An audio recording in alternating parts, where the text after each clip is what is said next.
اللہ تبارک و تعالیٰ نے ہمیں کتنی بڑی نعمت عطا فرمائی ہے۔ یہ اس وقت کا سب سے بڑا مسئلہ ہے۔ احساس بڑی چیز ہے، احساس سے بیداری پیدا ہوتی۔ اگر آدمی کے اندر احساس نہ ہو تو اس کو کچھ پتہ نہیں چلتا کہ وہ کیا کر رہا ہے، کدھر جا رہا ہے، اور اس کی منزل کیا ہے، رخ کدھر ہے، کچھ پتہ نہیں۔ بس وہ زندگی کے ہاتھوں کھیلتا ہے، یا یوں کہا جائے کہ زندگی اس سے کھیلتی۔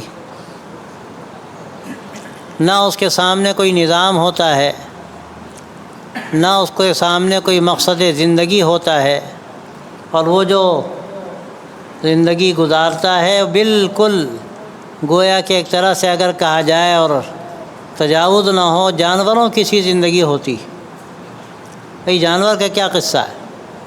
وہ بیچارہ صاحب عقل نہیں ہے، سوچنے سمجھنے کی صلاحیت اس طرح کی نہیں ہے اس میں۔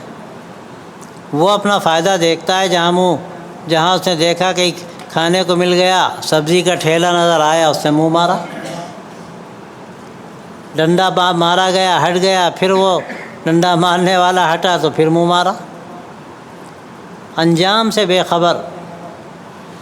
آج ہمارا جو حال ہے تقریباً ایسا ہی ہو رہا ہے کہ ہم بھی بالکل انجام سے بے خبر۔ جو زندگی ہم گزار رہے ہیں وہ اپنی منچاہی زندگی، حالانکہ حدیث میں کہا گیا کہ دنیا سجن المؤمن و جنت الکافر، یہ دنیا مومن کے لیے قید خانہ ہے، کافر کے لیے جنت۔ کیا مطلب ہے اس کا؟ دو باتیں، ایک تو یہ کہ کافر جو چاہے کرے، کوئی پابندی نہیں، جیسے جنت میں آدمی آزاد لطف اٹھائے، اور ایمان والا اس دنیا کو اپنا گھر نہیں سمجھتا، کافر تو اس کو اپنا گویا گھر سمجھتا ہے۔ ما ہی الا حیاتنا الدنیا نموت و نحیا وما یہلکنا الا الدہر، کیا کہتا ہے؟ کیا ہے دنیا کی زندگی؟ جینا مرنا، ختم قصہ، زمانہ ہمیں ہلاک کر دے گا، سب ختم ہو جائے گا۔ آخرت کا نہ تصور ہے ان کے ہاں نہ یقین۔ لیکن ایمان والا جو زندگی لے کر آیا ہے وہ اس دنیا کو اپنا گھر نہیں سمجھتا، وہ سمجھتا ہے کہ جیسے قید خانے میں قیدی جی نہیں لگاتا، اس کو اپنا گھر نہیں سمجھتا، مستقل کوشش ہوتی ہے کہ کس طرح سے چھٹی مل جائے قید خانے سے، آدمی اپنے گھر جائے، اور پھر وہاں اس میں آزادی نہیں ہے۔ اس کو جو دیا جائے گا وہ کھائے گا، جو پہننے کو اس کو دیا جائے گا وہ پہنے گا، یہ نہیں کہ جو جی چاہے کھائے، جو جی چاہے پہنے۔ تو دنیا کو ایمان والوں کے لیے قید خانہ کہا گیا، آزاد نہیں ہیں۔ ہم سمجھتے ہیں اپنے آپ کو آزاد، اللہ تبارک و تعالیٰ نے ہم کو تو دوسرے مقصد سے پیدا کیا، اس دنیا کے لیے ہم کو نہیں پیدا کیا۔ انکم خلقتم للآخرہ، کہا جاتا ہے ان الدنیا خلقت لکم و انکم خلقتم للآخرہ، دنیا تمہارے لیے بنی لیکن تم دنیا کے لیے نہیں بنے ہو، تم آخرت کے لیے بنے ہو۔ اللہ نے دنیا کا سارا نظام جو جاری فرمایا انسانوں کے لیے جاری فرمایا، لیکن اللہ نے انسانوں کو اپنی بندگی کے لیے پیدا کیا۔ وما خلقت الجن والانس الا لیعبدون، انسانوں جناتوں کو اللہ کہتا ہے اپنی بندگی کے لیے ہم نے پیدا کیا۔ تو اللہ کی یہ نعمت جو اللہ نے ہمیں دین کی شکل میں دی ہے، مسلمان بنایا ہے، جس پر آخرت کی کامیابی کا انحصار، اس زندگی کے بارے میں ہم غور نہیں کرتے، ہم سوچتے ہی نہیں کہ ہم کیا کر رہے ہیں اور ہمارے ان کاموں کا کیا نتیجہ نکلنے والا ہے۔ ہم منمانی زندگی اختیار کرتے، ہمیں مزہ آئے، ہماری دولت میں اضافہ ہو، ہمیں ہر طرح کی راحت کا ہمارے لیے انتظام ہو جائے، اس کا نتیجہ کیا نکلے گا اس کا ہمیں ذرا بھی احساس نہیں ہوتا۔ یہ سب سے بڑی ناشکری کی بات ہے کہ اللہ نے جو دین عطا فرمایا ہمیں، جو ہمارے لیے کامیابی کی سب سے بڑی سوغات، اس دین کے بارے میں ہم کتنا سوچتے ہیں اور دنیا کے بارے میں کتنا سوچتے ہیں؟ آپ دیکھ لیجئے کیا صورتحال ہے۔ ہمارے بچے کے پاس اچھا کپڑا، بیمار ہو تو اچھے ڈاکٹر کے پاس علاج، رہنے کے لیے اعلیٰ قسم کا مکان ہو، گاڑی بھی اچھی ہو، اپنی اپنی سہولت کے اعتبار سے ہر آدمی اس کوشش میں رہتا ہے، لیکن کیا کبھی یہ سوچتا ہے کہ ہماری جو آخرت کے اعتبار سے تیاری والی زندگی ہے اس میں کس حد تک ہم آگے ہیں؟ کبھی نمازوں میں مقابلہ ہوتا ہے کہ ہماری نماز اچھی ہو، ہم جو خیر کے کام کرتے ہیں وہ خیر کے کام اچھے ہوں۔ ایک تو یہ کہ آدمی خانہ پوری کر لے جیسے ہم کرتے ہیں نمازوں میں، اول تو پڑھتے ہی کتنے لوگ ہیں، جمعہ دیکھیے بھر جاتی ہے مسجد، جمعے کے علاوہ کتنے مسلمان ہیں جو نمازوں کا اہتمام کرتے ہیں، پھر نمازوں میں بھی کتنے لوگ ہیں جو یہ خیال رکھتے ہیں کہ ہماری نماز اچھی ہو۔ اللہ تعالیٰ نے تو فرمایا کہ وہ نمازی جو نماز میں غفلت اختیار کرتے ہیں ان کے لیے تو ہلاکت، وَيْلٌ لِّلْمُصَلِّينَ الَّذِينَ هُمْ عَنْ صَلَاتِهِمْ سَاهُونَ، جو غفلت کے ساتھ نماز پڑھتے ہیں، اللہ تعالیٰ ان کے لیے کہتا ہے کہ ان کے لیے تو ہلاکت۔ اور بعض روایتوں میں آتا ہے کہ میلے کپڑے کی شکل میں نماز پڑھنے والے کے منہ پر وہ نماز مار دی جائے گی قیامت میں، کیا ملے گا؟ دنیا کے لیے فکر ہوتی ہے ہم کو کہ بہتر سے بہتر ہمیں ہر چیز حاصل ہو، لیکن آخرت کے بارے میں کتنے لوگ سوچتے ہیں کہ وہاں کا خیر ہم کو حاصل ہو۔ اللہ نے ہم کو جو دین عطا فرمایا، اس دین کی سب سے بڑی سوغات یہ تھی کہ ہم دین کے تقاضوں کو سمجھ کر اپنی زندگی کو سراپا رحمت بنا لیتے۔ اللہ نے تو فرمایا کہ ایمان کی مٹھاس ہے، حلاوت ہے، اور وہ حلاوت کس کو ملتی ہے؟ ہر ایک کو نہیں ملتی۔ جو ایمان کے تقاضوں کو سمجھتا ہے اللہ اس کو ایمان کی حلاوت عطا فرماتے ہیں، اور جب اس کا مزہ مل جاتا ہے تو زندگی الگ ہو جاتی ہے، زندگی ہی الگ ہو جاتی ہے۔ یہ بات کہی جاتی ہے، حضرات صحابہ رضی اللہ عنہم کے دور کے بارے میں، اسی زمانے میں حضرات صحابہ میں سے بعض یہ بات کہتے تھے، جب انہوں نے بعد کا دور دیکھا اور اس دور کی جو غفلت ان کے اعتبار سے تھی وہ غفلت ان کے سامنے آئی، اور صحابہ کی زندگی انہوں نے اپنی آنکھوں سے دیکھی تھی، تو کہنے لگے کہ تم صحابہ کو دیکھو تو ان کو پاگل سمجھو، اور صحابہ تم کو دیکھیں تو منافق سمجھیں۔ تم صحابہ کو دیکھو تو ان کو پاگل سمجھو، اور صحابہ تم کو دیکھیں تو منافق سمجھیں۔ کیوں یہ بات کہی؟ صحابہ کا حال کیا تھا؟ ان کا حال تو یہ تھا کہ دنیا ان کے سامنے آتی تھی تو آنکھوں سے آنسو جاری ہو جاتے تھے۔ ایسا تو نہیں ہے کہ ہماری نیکیوں کا بدلہ دنیا ہی میں مل گیا، عجلت حسناتنا فی الدنیا، آخرت کے لیے جو کچھ ہم نے کیا ایسا تو نہیں ہے کہ ہمیں یہیں مل جائے وہاں نہ ملے۔ آخرت کی کامیابی کا اصل ان کو ایسا شوق، ایسا انتظار تھا، اور ذہن و دماغ میں ان کے وہ بات ایسی بسی تھی کہ دنیا کے آگے ٹھوکر مارنا اس کے لیے کوئی قیمت نہیں رکھتی۔ کتنے واقعات ہیں۔ حضرت معاویہ رضی اللہ عنہ نے ایک علاقہ فتح کیا، ایک صحابی نے کہا کہ یہ غلط طریقے پر فتح ہوا ہے، انہوں نے فوجوں سے کہا نکل جاؤ، جو شہر فتح ہوا ہے خالی کر دو۔ کون کر سکتا ہے یہ کہ پورا فتح کیا ہوا شہر اس لیے خالی کر دیا جائے کہ ایمان کے جو تقاضے ہیں وہ پورے نہیں ہوئے؟ کون اس کا تصور کر سکتا ہے؟ ہمارا حال تو یہ ہے کہ کاروبار میں ہوں یا ہم کہیں بھی ہوں، ہم یہ دیکھتے ہیں کہ ہمارا فائدہ دنیا کے اعتبار سے کہاں ہے اور فائدہ آخرت کے نقصان دنیا کے اعتبار سے کہاں۔ دنیا کا فائدہ ہمارے سامنے، دنیا کا نقصان ہمارے سامنے، لیکن آخرت میں کیا ہوگا؟ مرنے کے بعد کی جو اصل زندگی ہے اس میں کیا ہوگا؟ اس کے بارے میں سوچنے والے کتنے ہیں؟ ہم سب غور کریں اپنی اپنی زندگی۔ الگ الگ لوگ کاموں میں لگے ہیں، کوئی دکان میں بیٹھتا ہے، کوئی کاروبار کرتا ہے، کوئی پڑھتا ہے، کوئی پڑھاتا ہے، کوئی مدرسے میں ہے، کوئی اسکول میں ہے، لیکن ہمارے ہر عمل کا جو اصل مقصد ہے بنیادی طور پر وہ کیا ہے؟ اس پر سوچے آدمی، ہم کام کیوں کر رہے ہیں؟ ہم آخرت کی کامیابی کے لیے یہ محنت کر رہے ہیں یا دنیا کے فائدے کے لیے کر رہے ہیں؟ دنیا کے فائدے بہت سے ہیں۔ دنیا کا فائدہ عزت کی شکل میں بھی حاصل ہوتا ہے، دولت کی شکل میں بھی حاصل ہوتا ہے، منصب کی شکل میں بھی حاصل ہوتا ہے، 10 شکلیں فائدے ہوتے ہیں۔ اور ہمارا تو حال یہ ہے کہ ہم دین کا کام بھی دنیا کے فائدے کے لیے کرتے ہیں، ہم دین کا کام بھی دنیا کے فائدے کے لیے کرتے ہیں۔ مدرسہ چلاتے ہیں، سوچتے ہیں کوئی تو عزت ملے گی، منصب مل جائے گا، کوئی عہدہ مل جائے گا، لوگ عزت کریں گے۔ اور ہر دین کے کام میں اکثر ہم لوگوں کا حال یہ ہے کہ اس میں بھی دین کو ہم پیش نظر نہیں رکھتے۔ اللہ نے تو ہمیں نعمت دی تھی اسلام کی، اور ایسی نعمت دی تھی کہ اگر اس کے تقاضوں کو سمجھ کر ہم اس پر عمل کرتے تو ہماری زندگی کا رخ ہی الگ ہوتا۔ لیکن ہم دنیا میں ایسے منہمک ہیں اور ایسے اپنی خواہشوں میں غرق ہیں کہ ہمیں خیال ہی نہیں ہوتا کہ آگے کے جو مراحل ہمارے لیے ہمارے سامنے ہیں اس میں ہمارا کیا نتیجہ نکلے گا، ہمارے سامنے کیا ہوگا۔ تو بھائیو دوستو، اصل مسئلہ یہ ہے کہ اسلام جو اللہ نے ہمیں دیا اس پر ہم کو 1000 بار شکر کرنا چاہیے، بار بار سوچنا چاہیے کہ اللہ نے کتنی نعمت دی، کتنی بڑی نعمت دی، کیسی نعمت دی، ورنہ تو زندگی تو گزر رہی ہے، گزر جائے گی۔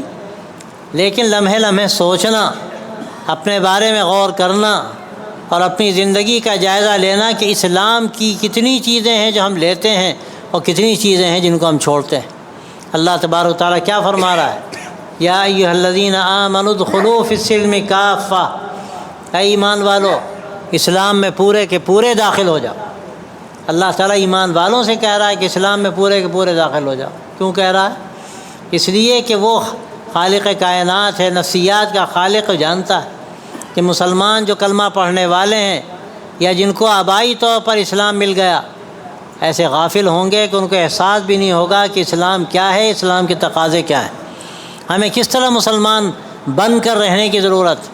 اور دیکھیے، اسلام صرف چند چیزوں کا نام نہیں ہے، یہ ایک پورا نظام زندگی ہے جس میں عقائد بھی ہیں، جس میں عبادتیں بھی ہیں جن کو ظاہری طور پر عبادت کہا و سمجھا جاتا ہے، اس میں معاملات بھی ہیں، اخلاق بھی ہے، اور پوری زندگی کا نظام، لین دین کا طریقہ، ایک دوسرے کے حقوق، یہ ساری چیزیں اس میں شامل ہیں۔ جب تک کہ زندگی کے ایک ایک لمحے کو ہم اللہ کے نبی صلی اللہ علیہ وسلم کے بتائے ہوئے طریقے کے مطابق نہیں لانے کی کوشش کریں گے، اس وقت تک ہم صحیح کامیابی اختیار نہیں کر سکتے۔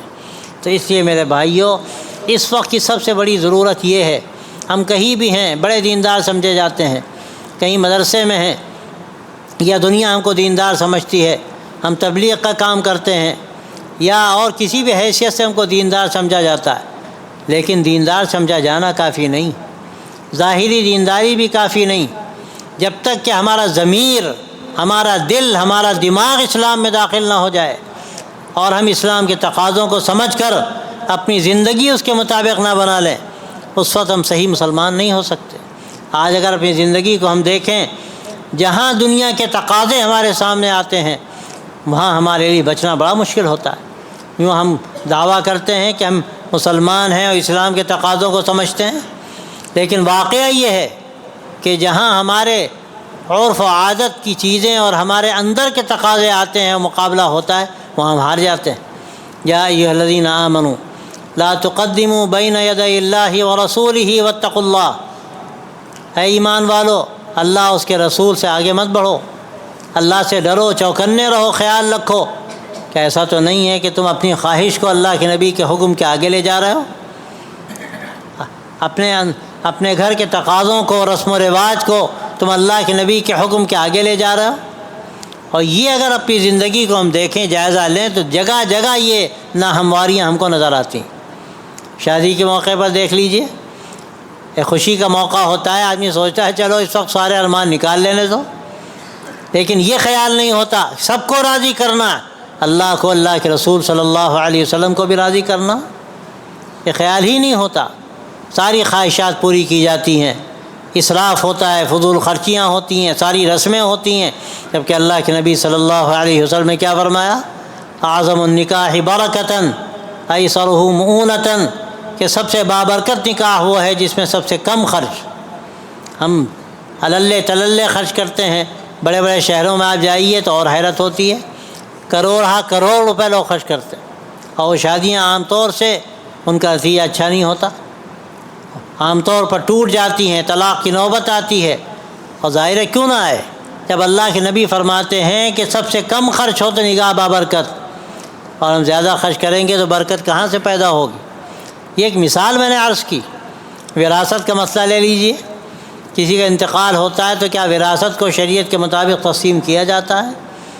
قرآن مجید نے ہمیں کیا بتایا؟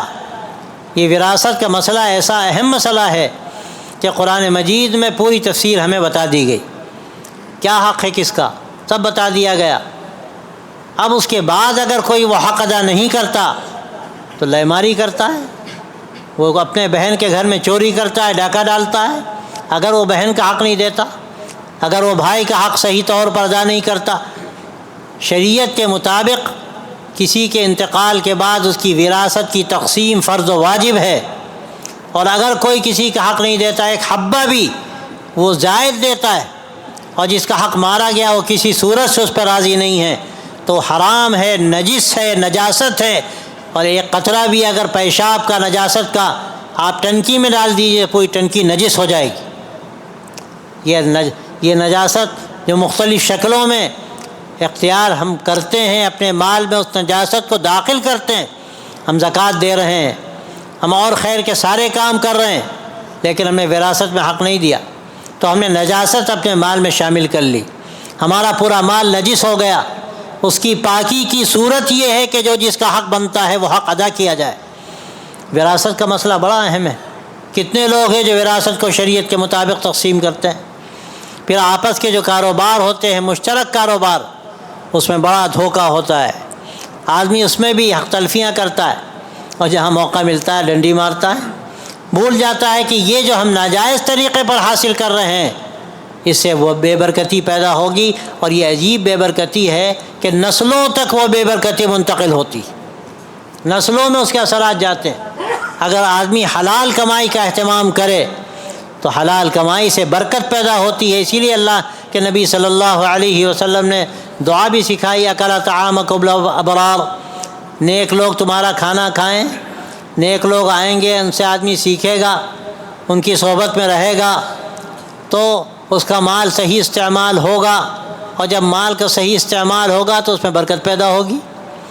تو اب دیکھنا ضروری ہے کتنا ہم جائز حاصل کر رہے ہیں اور کتنا ناجائز حاصل کر رہے ہیں۔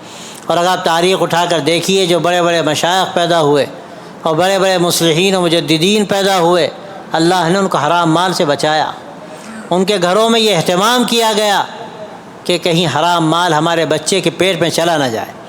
بالکل اسی طرح جیسے آدمی سوچتا ہے کہ کہیں زہر کوئی کھا نہ لے، کہیں کوئی سنکھیا نہ کھا لے، اور اس کے بعد اس کی زندگی داؤں پر لگ جائے۔ سلو پائزن کی شکلیں ہوتی ہیں، کہیں ایسا نہ ہو کہ سلو پائزن ہو جائے اور آہستہ آہستہ اس کی صحت برباد ہو جائے۔ حرام مال کے کھانے کے نتیجے میں جو صحت ایمانی ہے ایسی برباد ہوتی ہے کہ ایک آدمی اگر اس کی صحت خراب ہو جائے تو نسلوں میں وہ چیز عام طور پر منتقل نہیں ہوتی، لیکن حرام مال، حرام کمائی، اس کے اثرات نسلوں میں منتقل ہوتے ہیں۔ ہمیں جائزہ لینا چاہیے کہ کیا جائز ہے کیا ناجائز ہے، کتنے کام ہمارے غلط ہو رہے ہیں، کتنا حق ہم پر لازم ہے جو ادا کرتے ہیں، اور کتنا حق ایسا ہے جو ہم ادا نہیں کرتے۔ تو بھائیو دوستو، یہ ہمارے جو معاملات ہیں یہ دین کا ایک بہت بڑا حصہ ہے، بہت بڑا حصہ ہے۔ اگر ہم اس میں اپنی زندگی کو صحیح رخ پر نہیں لائیں گے اور ہم حق والے کا حق نہیں ادا کریں گے، حرام مال کھائیں گے۔ حدیث میں آتا ہے حرام مال کا ایک لقمہ بھی کوئی حلق کے نیچے لے جائے تو لقمہ نہیں ہے، لقمہ تر، آگ کا انگارہ ہے، وہ ابھی پتہ نہیں چلتا، مرنے کے بعد پتہ چلے گا۔ پھر اس کے بعد دیکھیے کہ ہماری اخلاقی زندگی ہے، اخلاقی زندگی جو حقیقت میں دیکھیے تو ہماری پیشانی کا جھومر ہے۔ اسلام کا جو پورا ایک ڈھانچہ ہے، پورا نظام زندگی جو اسلام نے ہمیں دیا ہے، اگر دیکھا جائے تو یہ اخلاقی جو نظام ہے اسلام کا، یہ پورا جو ہمارے سامنے نظام ہے اس میں بالکل ایک جھومر کی طرح ہے۔ جیسے پیشانی پر جھومر سجتا ہے اور آدمی کو اچھا لگتا ہے، اسی طرح یہ ہماری اخلاقی زندگی ایسی ہونی چاہیے کہ دیکھنے والا دیکھے تو اس کی روشنی اس کو نظر آئے، دیکھنے والا دیکھے تو محسوس کرے کہ ان کی زندگی کچھ الگ ہے، کچھ مختلف۔ لیکن اس سلسلے میں بھی اگر دیکھیں تو ہمارے اندر کیسی کوتاہیاں ہیں۔ میں تو بہت باریک باتیں بھی عرض کرتا ہوں کہ آدمی گاڑی چلاتا ہے، گاڑی لے جا کر کہیں کھڑی کرتا ہے، ایسی جگہ لے جا کر کھڑی کر دیتا ہے کہ گزرنے والوں کو تکلیف ہو رہی، ہر گزرنے والے کو تکلیف ہو رہی۔ تو میرے دوستوں، میرے بھائیوں، کیا یہ بڑے ثواب کی چیز ہے؟ یہ اخلاق کے عین منافی۔ اخلاق کا تقاضا کیا تھا کہ ہمارے ذریعے سے کسی کو تکلیف نہ ہو۔ المسلم من سلم الناس من لسانہ ویدہ، صحیح مسلمان وہ ہے کہ جس کی زبان سے اور اس کے ہاتھ سے تمام لوگ محفوظ ہوں۔ ہمیں دیکھنا چاہیے کہ ہم سے کسی کو تکلیف تو نہیں ہو رہی کسی بھی طرز عمل سے۔ میں نے چھوٹی بات عرض کی کہ آپ سودا لینے کے لیے گئے، ارے بھی کون آئے گا، آپ نے گاڑی سڑک پہ کھڑی کر دی۔ اب جو دوسری گاڑی آئی اس نے دیکھا راستہ جام، راستہ بند ہے، کیا کرے گا بیچارہ؟ اب ہارن بجا رہا، آ رہے ہیں آ رہے ہیں آ رہے ہیں، ارے سودا لے رہا ہے، اس کا وقت ضائع ہو رہا ہے۔ گاڑی کھڑی کیوں کی ایسی جگہ پر جو دوسروں کی اذیت کا ذریعہ بنے؟ ایک چھوٹی سی بات، گھر کا کوڑا صاف کریں گے اور گلی میں ڈال دیں گے، ارے لے جائے گا کوڑا والے، میونسپلٹی والے صفائی کریں گے، لے جائیں گے۔ کتنے گزریں گے تو صفائی سے پہلے کہ ان گزرنے والوں کو اذیت ہوگی، تو یہ اذیت دینا، اذیت پہنچانا جائز ہے؟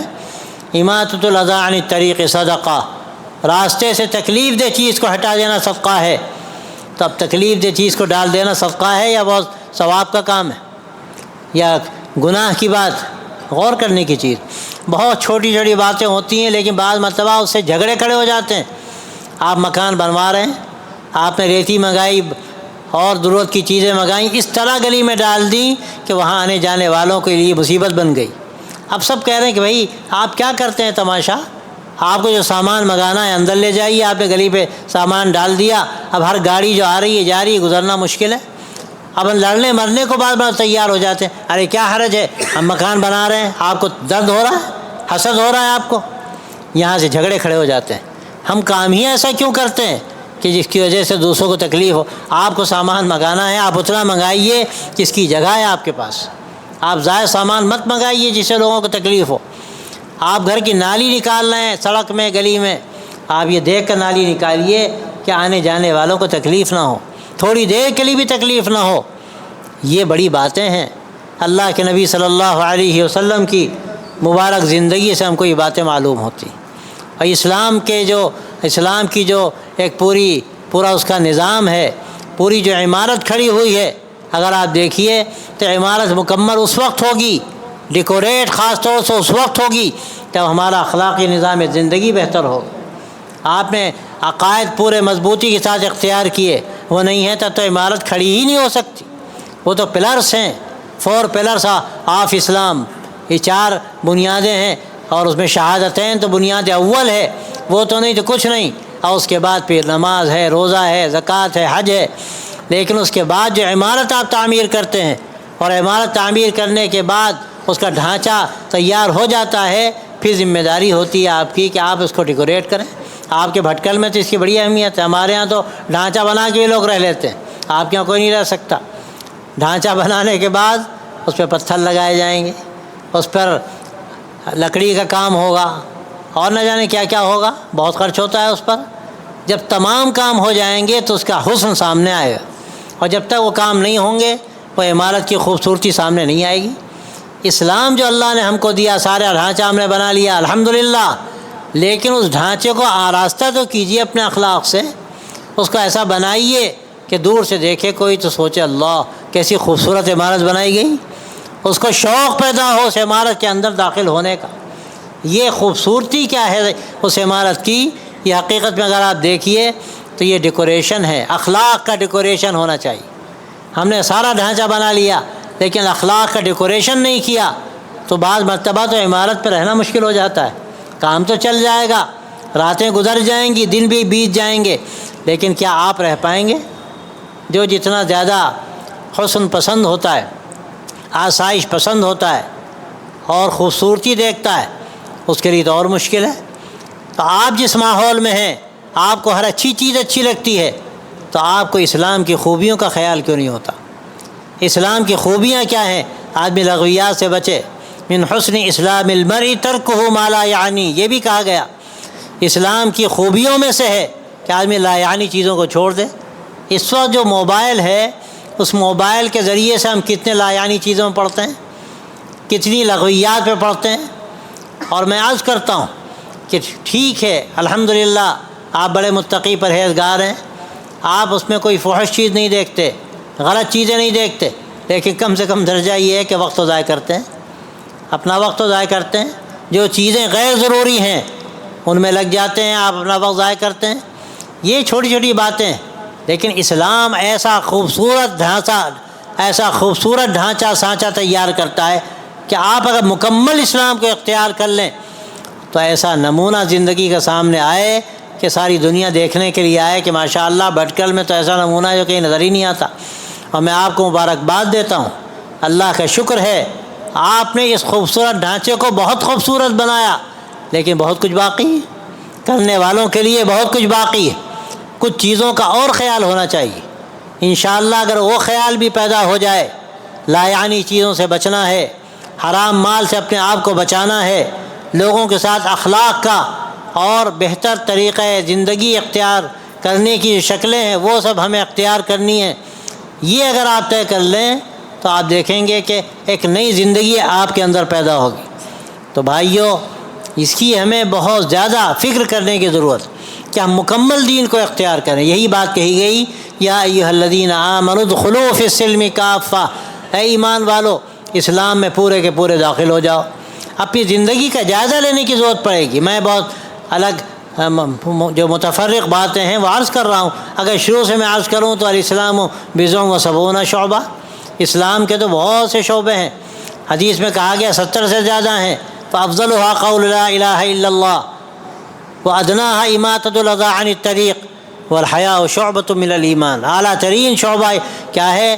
وہ تو قول لا الہ الا اللہ، لا الہ الا اللہ کا قائل ہونا، لا الہ الا اللہ کا ماننا، لا الہ الا اللہ کو دل میں اتارنا اور وہ عقیدہ توحید دل کے اندر راسخ کرنا سے سب کچھ اللہ کے اختیار میں ہے، وہ جو چاہے کرے۔ الا لہ الخلق والامر، کان کھول کر سن لو، اسی کا کام ہے انتظام کرنا، اسی کا کام ہے دنیا کو چلانا، اسی کا کام ہے دنیا کو پیدا کرنا، اسی کا کام ہے دنیا کا انتظام چلانا۔ اللہ تبارک و تعالیٰ نے قرآن مجید میں تو چیزیں بھر دیں عقیدہ توحید کو واضح کرنے کے لیے۔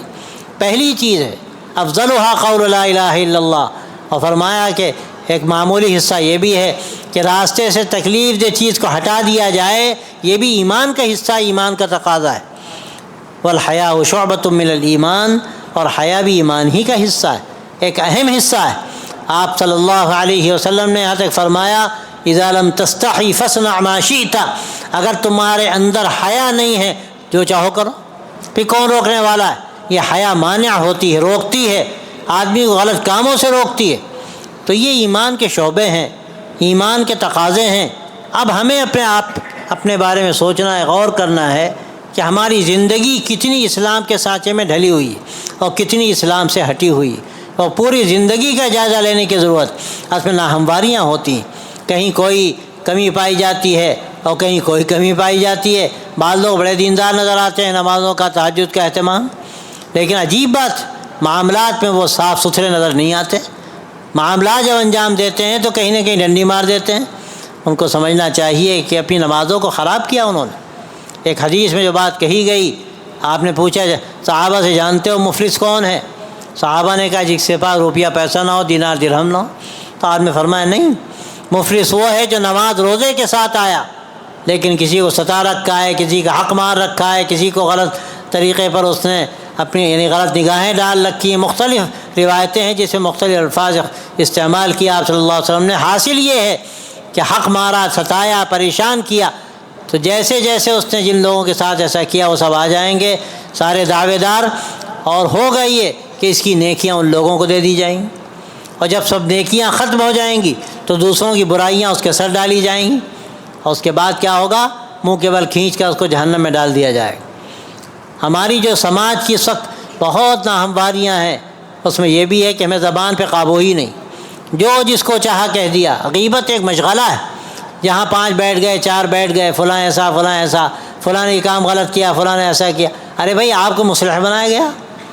غیبت کس چیز کا نام ہے؟ کسی ایسی برائی کا تذکرہ کہ جو کسی شخص کے اندر موجود ہے، مجلس میں بیٹھ کر لوگوں کے سامنے یا کسی اپنے 1-2 بھائیوں کے سامنے آدمی اس کا چرچا کر رہا ہے، اسی کا نام تو غیبت۔ کوئی اگر یہ کہتا ہے کہ ہاں یہ برائی اس کے اندر ہے، آپ صلی اللہ علیہ وسلم فرمائیں کہ اسی کا نام غیبت۔ اگر برائی نہیں تھا تو بہتان ہے، اور آگے کی چیز ہے لیکن غیبت کو آپ نے معمولی گناہ نہیں بہت بڑا گناہ کہا، اور یہ عام طور پر ہم لوگ مبتلا ہیں۔ اور میں سمجھتا ہوں کہ سماج میں جو بگاڑ پیدا ہوتا ہے اس کا بڑا حصہ ہے۔ ایک تو غیبت ہوتی ہے، اس کے بعد دوسرا کام کیا ہوتا ہے؟ چغلی ہوتی ہے۔ پہلے غیبت ہوتی ہے، پھر چغلی ہوتی ہے۔ 10 بیٹھے، فلاں ایسا فلاں ویسا، ایک نکلا اور جا کر جس کی برائی ہو رہی اس سے کہا ارے میں فلاں جگہ گیا تھا، آپ کے بارے میں تو ایسا ایسا کہہ رہے تھے۔ اب کیا نتیجہ نکلا؟ دل ٹوٹ گئے، لوگ روٹ گئے، معاملہ ختم ہو گیا۔ میرے بھائیوں، ان باتوں کو کتنا سخت طریقے پر کہا گیا، روکا گیا، لیکن ان باتوں کو ہم بہت معمولی سمجھتے ہیں۔ ان چیزوں کی طرف بہت زیادہ توجہ دینے کی ضرورت ہے کہ ہماری زبان بھی قابو میں ہو، ہمارا دل بھی قابو میں ہو۔ دل کا قابو میں ہونا بھی بہت اہم بات ہے۔ عام طور پر کیا ہوتا ہے، ہم بہت سے کام اچھے کرتے ہیں۔ میں عرض کر رہا تھا کہ نیت خراب ہوتی ہے، نیت اچھی نہیں ہوتی۔ اللہ کے یہاں ضروری ہے کام بھی اچھا ہو، نیت بھی اچھی ہو، دونوں چیزیں ضروری ہیں۔ بعض لوگ سمجھتے ہیں کہ نیت اچھی ہو جو چاہو کرو، یہ بھی غلط۔ کام بھی صحیح ہونا چاہیے اور نیت بھی درست ہونی چاہیے۔ جب کام بھی صحیح ہوگا اور نیت بھی صحیح ہوگی تو اللہ کے یہاں قبولیت کے فیصلے ہوں گے۔ تو بھائی اس سلسلے میں ہمیں سوچنا چاہیے کہ ہمارے اندر کیا خرابی، اگر خرابی ہے ہم طے کر کے اٹھیں کہ انشاءاللہ ہمیں اس خرابی کو دور کرنا۔ اگر ہمارے اندر معاملات کی خرابی ہے، اگر خدا نخواستہ ہم نے وراثت کی تقسیم شریعت کے مطابق نہیں کی، ہم یہاں سے طے کر کے اٹھیں کہ انشاءاللہ ہمیں شریعت کے مطابق وراثت کو تقسیم کرنا۔ اور ظاہر ہے میں سمجھتا ہوں کہ عام طور سے جو جھگڑے کھڑے ہوتے ہیں ان جھگڑوں میں 2 باتیں ہوتی ہیں۔ ایک تو یہ کہ وراثت کی تقسیم صحیح نہیں ہوتی، چچا بھتیجے کا جھگڑا، بھائی بھائی کا جھگڑا، بہن بھائی کا جھگڑا، اور دوسرے جھگڑے کا بڑا سبب ہماری زبان ہے۔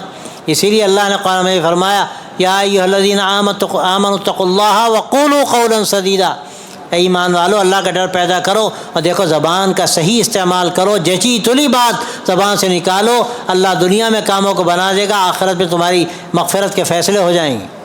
یہ کب ہوگا؟ جب زبان کو بھی قابو میں رکھا جائے۔ کسی پہ تبصرہ کر دیا، کہہ دیا، اور چغلی کرنے والے نے چغلی کی، جھگڑے کھڑے ہو گئے۔ اور یہ جھگڑے کیا ہیں؟ یہ دین کو مونڈنے والے ہیں۔ حدیث میں آتا ہے کہ آپس کے جھگڑے دین کو اس طرح سے مونڈ دیتے ہیں جیسے استورے سے سر کے بال صاف کر دیے جاتے ہیں۔ آدمی اچھے کام بھی کر رہا ہے اور جھگڑے بھی کر رہا ہے۔ بعض بڑے دینداروں کو دیکھا گیا، نماز پڑھنے میں آئیں گے پہلی صف میں ہوں گے اور عدالت میں بھی پہلی صف میں ہوں گے، وہاں بھی جھگڑا کرنے میں سب سے آگے۔ اپنے اعمال کو برباد کرنا، اپنی نمازوں کو برباد کرنا، جھگڑوں سے بچنا۔ کبھی کسی سے تکلیف پہنچ بھی گئی تو بھائی تکلیف کو اگر تم معاف کر دو گے تو کتنی بڑی چیز ہے۔ فمن عفا واصلح فاجرہ علی اللہ، جو معاف کر دیتا ہے اور بات کو بنا دیتا ہے تو اس کا اجر اللہ نے اپنے ذمے رکھا ہے۔ وَلَمَنْ صَبَرَ وَغَفَرَ إِنَّ ذَلِكَ لَمِنْ عَزْمِ الْأُمُورِ، فرمایا گیا کہ جو صبر و برداشت سے کام لیتا ہے اور درگزر کر دیتا ہے، معاف کر دیتا ہے، یہ دل جگرے کے کام، معمولی بات نہیں ہے۔ آدمی سمجھتا ہے کیوں معاف کریں، کیوں جھکیں؟ اللہ نے جھکنے والوں کو اونچا کیا ہے۔ مَا تَوَاضَعَ أَحَدٌ لِلَّهِ إِلَّا رَفَعَهُ اللَّهُ، جو اللہ کے لیے جھکے گا اللہ اس کو اونچا کرے گا۔ ہمیں کسی نے گالی دے دی، ہمیں کسی نے کچھ کہہ دیا، ہمارے دل میں تکلیف پہنچ گئی، اللہ کے لیے اگر اس کو معاف کر دیا جائے اللہ دنیا میں بھی سربلندی عطا کرے گا اور آخرت میں اللہ نے اس کا بڑا اجر رکھا ہے۔ طے کر کے جائیں۔ اگر کسی سے دل کھٹا ہے، اگر بھی چھوٹ چھٹاؤ ہے، کتنی سخت بات حدیث میں آتا ہے کہ اگر ایمان والا دوسرے ایمان والے سے 3 دن بات نہ کرے تو اللہ تعالیٰ اس حال میں مر جائے تو اللہ اس کو جہنم میں بھیجتے، اللہ اس کو جہنم میں بھیجتے ہیں۔ ہمیں غور کرنا چاہیے، کسی کے دل کے بارے میں ہمارا کسی کے بارے میں دل کھٹا ہے، دل میلا ہے، ہم جا کر معاملہ صاف کر لیں۔ حضرت حسن رضی اللہ تعالی عنہ کے بھائی تھے محمد ابن حنفیہ، ان کے بارے میں آتا ہے ایک مرتبہ کوئی بات، یہ باتیں ہوتی ہیں، انسان ہے، آدمی ہو سکتا ہے کہ دل کھٹا ہو، دل کھٹا ہونا کوئی خاص بات نہیں ہے، لیکن دل کھٹا رکھنا یہ گناہ کی بات ہے۔ تو کوئی ایسی بات ہو گئی، دل کچھ میلا ہوا، 3 دن گزرے، حضرت محمد ابن حنفیہ نے خط لکھا حضرت حسن کو کہ بھائی سباق الی الخیر تو آپ ہیں، 3 دن ہو گئے، کون آئے گا؟ حضرت حسن نے خط دیکھا، دوڑتے ہوئے آئے اور آتے ہی کہا بھائی ہو گیا جو ہو گیا، معاملہ ختم۔ یہ ہے کون آگے بڑھتا ہے، کون قدم بڑھاتا ہے، اس میں لوگ جھجکتے ہیں، ہم کیوں معافی مانگیں؟ ارے اللہ کے بندے، جو معافی مانگے گا، جو آگے بڑھے گا، اللہ نے اس کا بہت اجر رکھا ہے۔ دنیا چاہیے کہ آخرت چاہیے؟ بات شروع میں عرض کی گئی کہ ہم تو دنیا کے چکروں میں لگے ہیں، ہماری ناک نیچے نہ ہو، ارے دنیا میں 10 دفعہ نیچے ہو، آخرت میں نیچے نہ ہو تو بات بنے گی؟ یہاں نیچی نہ ہو، رگڑ جائیں اللہ کے لیے ہماری ناک کی حقیقت کیا ہے، لیکن آخرت میں اللہ یہ ناک اونچی کر دے اور ہمیں سرخروئی نصیب فرما دے، اس سے بڑی کیا چیز؟ تو بھائیو ان باتوں پر توجہ دینی چاہیے، آپس کے جھگڑے ختم کیے جائیں، خود ہم جھک جائیں، خود ہم جا کر معافی مانگیں۔ اور حدیث میں آتا ہے کہ اگر آدمی اپنا حق چھوڑ دے اللہ کے لیے تو اللہ تعالیٰ کل قیامت کے دن جو حق اس پر واجب ہوتا ہے اور اس سے غلطی کی ہے اور حق نہیں ادا کیا، اللہ اس کو معاف کرے گا۔ حدیث میں آتا ہے کہ جب قیامت پہ بندہ لایا جائے گا تو کمی نظر آئے گی اعمال میں، تو اللہ تعالیٰ کہے گا فرشتوں سے دیکھو کوئی نیکی اس کے اندر ہے کہ نہیں ہے؟ فرشتے آخر میں کہیں گے کہ اور کچھ تو نہیں ہے، ایک بات ہے کہ لین دین کرتا تھا، تنگ دست سے کرتا تھا، معاف کر دیتا تھا، اور کسی امیر سے بھی کرتا تھا، مہلت دے دیتا تھا۔ اللہ کہے گا جب اس بندے نے ہمارے بندوں کے ساتھ یہ سلوک کیا، آج اس کا یہ زیادہ حقدار ہے کہ جو چیزیں ذمے تھیں اس کے اور اس نے ادائیگی نہیں کی، ہم اس کو معاف کر دیں۔ یہ معاف کر دینا کوئی معمولی بات؟ اللہ کل قیامت میں ان لوگوں کو معاف کرے گا جو اس دنیا میں معافی کا عمل کرتے ہیں۔ تو بھائیو یہ زندگی ہے اسلام کی زندگی، اخلاق اس کا نام ہے کہ گالیاں جس نے دیں اس کو تحفے دیے، اور زخم جس کے لگے زخم اس کے سیے، عافیت کی دعا مانگی سب کے لیے، اور کی جفا جس نے بدلے وفا سے دیے۔ یہ اخلاق ہمارے سر کا، ہماری پیشانی کا جھومر ہے۔ اللہ کے نبی صلی اللہ علیہ وسلم نے جو اس کا نمونہ پیش کیا، اس کا کون اس سے بہتر نمونہ پیش کر سکتا ہے؟ لیکن آپ کا نمونہ ہماری زندگی کے لیے نمونہ ہے۔ وَلَكُمْ فِي رَسُولِ اللَّهِ أُسْوَةٌ حَسَنَةٌ۔ میں مثال عرض کرتا ہوں کہ مکہ مکرمہ میں قحط پڑا، آپ نے ریلیف بھیجی، 500 دینار بھیجے۔ 500 دینار معمولی ہیں، لاکھوں لاکھ روپے ہوتے ہیں، چندہ کر کے بھیجے۔ اور کس کو بھیجے؟ اپنے دشمنوں کو بھیجے، اور ابو سفیان کو بھیجے جو دشمنوں کے سردار تھے۔ آپ چاہتے تھے تو عباس کو بھیج دیتے، لیکن ابو سفیان کو بھیجے۔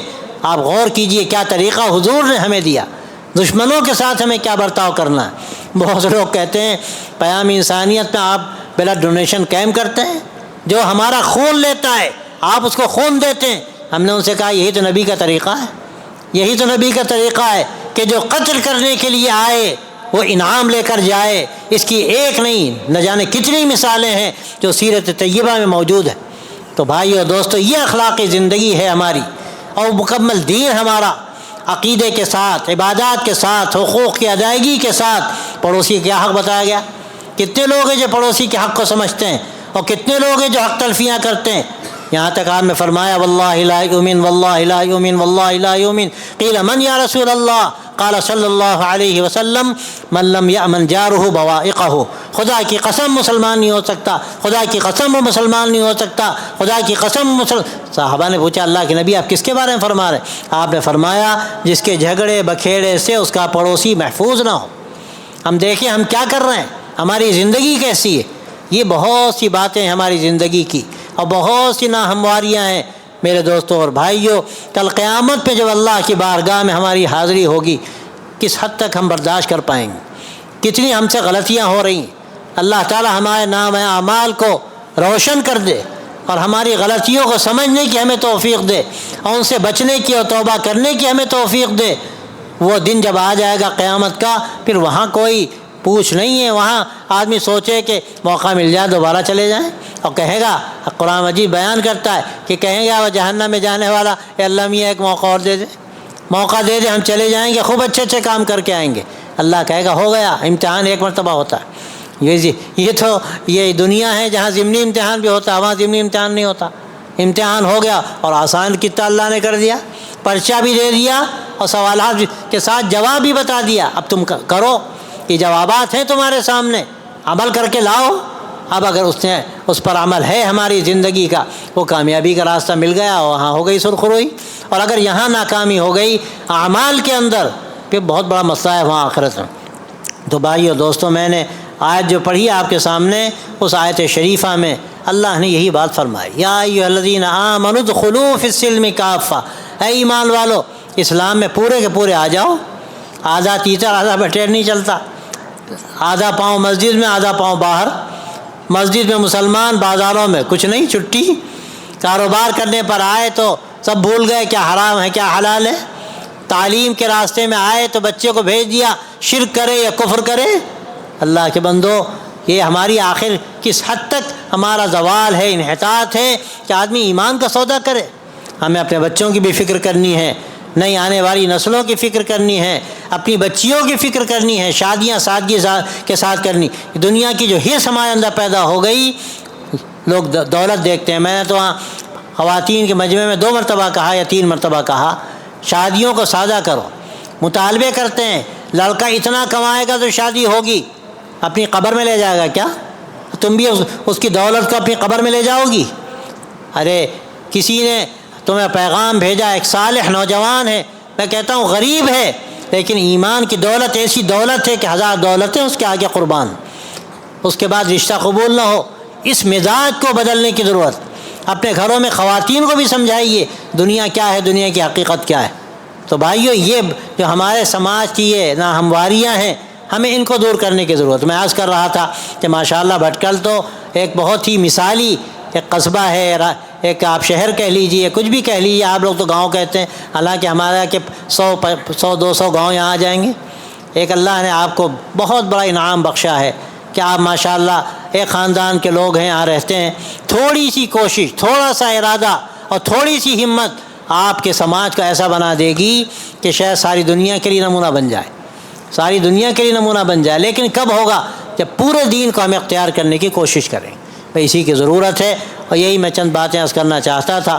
لمبی چوڑی تقریر مقصود نہیں ہے، اور کہنے والا خود بھی سب سے بڑھ کر محتاج ہے کہ وہ خود اپنی زندگی کا جائزہ لے اور اللہ تعالیٰ خود اس کی اصلاح کا عمل کرا دے۔ لیکن یہ ضرورت ہم سب کی، یہ مذاکرہ ہے، میں کوئی اوپر سے بیٹھ کے بات نہیں کہہ رہا ہوں، ایک مذاکرہ کر رہا ہوں۔ جو باتیں میں نے کہیں، میں خود سب سے بڑھ کر محتاج ہوں کہ عمل کروں اور اپنا جائزہ لوں، لیکن آپ سے بھی ایک تعلق و محبت کی بنا پر کہتا ہوں کہ آپ سب بھی اگر اپنا جائزہ لیں تو ایک اجتماعی طور پر ایسا سماج وجود میں آئے گا جس کی آج سب سے بڑھ کر ضرورت ہے۔ بھائیو، یہ ہمارا اس وقت ایک بہت ہماری ضرورت ہے، اس ضرورت کو ہم پورا کریں۔ ہم اپنے بارے میں سوچیں، دنیا کے بارے میں سوچتے ہیں، اس کی اجازت ہے، لیکن اس سے بڑھ کر دین کے بارے میں سوچیں۔ دنیا کی زندگی جتنے دن کی ہے، آخرت کی زندگی تو ہمیشہ کی ہے۔ وہاں کی کامیابی کا راستہ جو ہمارے نبی صلی اللہ علیہ وسلم نے ہم کو دیا، ہر میدان عمل کے شخص کو سوچنا چاہیے کہ ہمارے لیے کون سا راستہ ہے۔ ایک عالم ہے، ایک طالب علم ہے، کیا ہم سے غلطی نہیں ہوتی؟ 1000 غلطیاں ہوتی ہیں، ہمیں سوچنے کی ضرورت ہے۔ ایک بات اور میں عرض کرتا ہوں کہ غلطی ہو سکتی ہے، انسان ہے، لیکن غلطی پر باقی رہنا اور غلطی کو غلطی نہ سمجھنا، یہ سب سے خطرناک بات، پھر کبھی اصلاح نہیں ہو پاتی۔ اس لیے ہمیں اپنا جائزہ بھی لینا چاہیے، اپنی غلطیوں پر اپنے آپ کو سوچ کر ان سے دور کرنے کی کوشش کرنی چاہیے، اور اپنی زندگی کو بہتر سے بہتر بنانے کی فکر کرنی چاہیے، اور پورے اسلام کو اختیار کر کے ایک نمونے کی زندگی اختیار کرنی چاہیے۔ انشاءاللہ اس کی محنت ہوگی، گھروں میں اس کا مذاکرہ ہوگا۔ جو باتیں آپ نے سنی ہیں گھروں میں آپ بات چلائیے، آپ چاہے خانوں میں بیٹھتے ہیں وہاں بات چلائیے، ایک عام فضا بنائیے کہ بھائی یہاں ایک بہت مثالی ایک نظام قائم کرنا ہے، اسلامی نظام، مکمل دین کا نظام، مکمل شریعت کا نظام۔ انشاءاللہ اس کے اثرات آپ کو بھی محسوس ہوں گے، ایک ایسی حلاوت ملے گی۔ اجتماعی طور پر اگر یہ بات پیدا ہو گئی تو یہ تو شاید سینکڑوں سال میں نہ ہوا کہ کوئی ایسا سماج وجود میں آیا ہو جہاں اسلام نظر آئے، جہاں باریک سے باریک چیز بھی اس پر توجہ دی جائے اور کوئی چیز بھی اسلام کے خلاف نہ ہو، شریعت کے خلاف نہ ہو۔ اللہ تعالیٰ ہم سب کو توفیق عطا فرمائے، اللہ آپ کے جمع ہونے کو قبول فرمائے، اللہ اس حاضری کو بھی قبول فرمائے اور ہم سب کے لیے خیر کا ذریعہ بنائے، اور اللہ تعالیٰ مکمل دین پر عمل کرنے کی ہمیں توفیق دے۔ وآخر دعوانا ان الحمد للہ رب العالمین۔